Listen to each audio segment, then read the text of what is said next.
Hey guys, I hope you're doing well. It's Jeanine. Welcome to my channel. Today I'm going to bring you some quarantine cooking. I did a very easy sheet pan recipe of shrimp and sesame broccoli. It came together really well. It was very easy and quick. You probably have a lot of these items either in your pantry or in the freezer, and you can have a great meal together in about 20-25 minutes, including the cooking time. I hope that you enjoy the recipe. I hope you try it. If you do, leave a comment in the comment section. And as always, be blessed. Bye.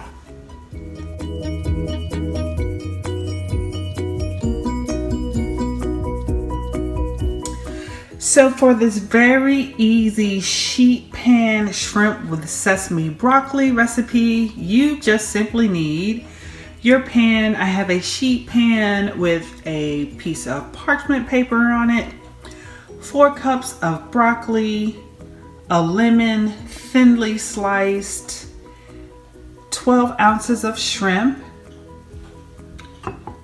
coconut aminos, sesame oil, kosher salt, minced garlic, and ghee. My oven is preheated to 400 degrees. I put the broccoli in a bowl, and to the broccoli I'm going to add 2 teaspoons of sesame oil. I had this in the pantry already, so I was able to whip this together pretty quickly. I imagine that this would also taste pretty good with olive oil if you don't have the sesame oil. I'm also going to do some cracked black pepper and some sea salt. Actually, I'm sorry, this is not sea salt, this is kosher salt. And the recipe calls for about 1/8 of a teaspoon. I don't know how much I just put in there just to taste. And I'm going, oops.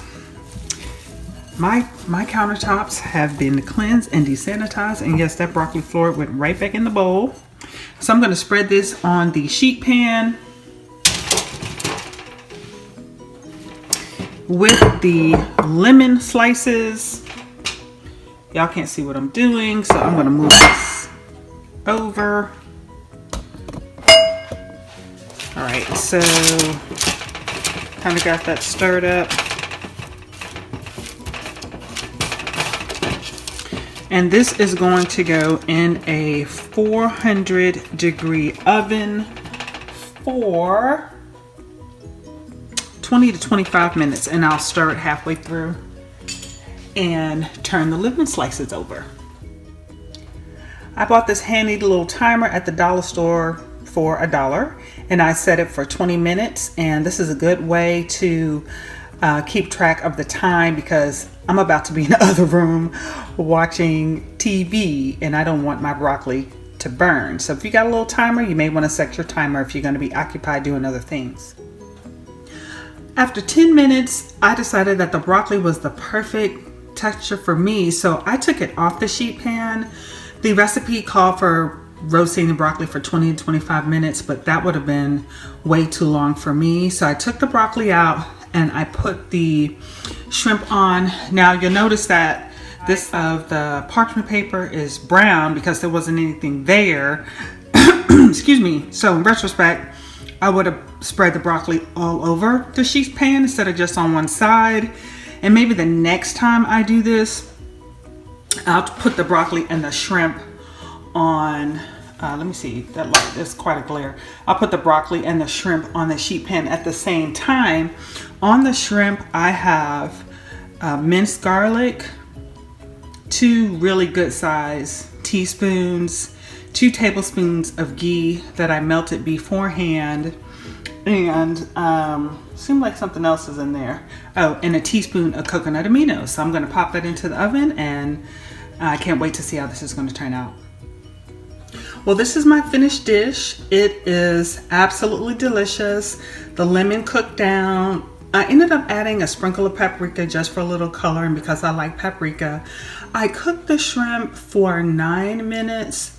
I started out at 400 and then I ended at 350 because my oven is blazing hot.